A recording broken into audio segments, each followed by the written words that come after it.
This is our design pattern solution presentation. Um, the design pattern we chose was chain of responsibility. The problem that is being solved is a stream of requests made of processing elements and handler objects that need to be efficiently processed without hard-coding relationships. This is solved by chaining objects from requests and passing them along the chain until it's handled by an object. Requests are put into a pipeline that contains multiple handlers. A real-world example would be a tech support system, where the first handler in the pipeline would be an automated system.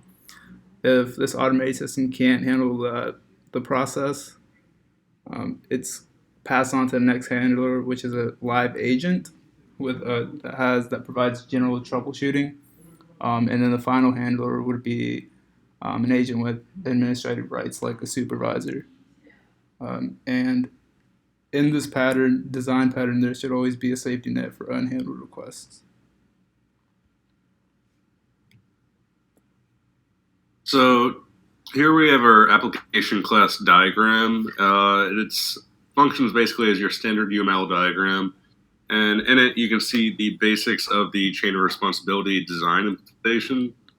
Basically, at the lowest level, which technically isn't even part of the pipeline, we have our two entities being the performer and the user.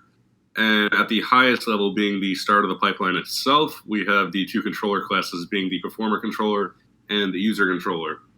And once both of these classes or services, if you will, reach their limit in terms of their part of the pipeline, when it comes to doing stuff like data persistence, they'll pass down the responsibility down to the application DB context class, which will be handling anything related to saving, reading, writing, and just doing generic CRUD operations on the data in general. I'll pass it on to you, Chris.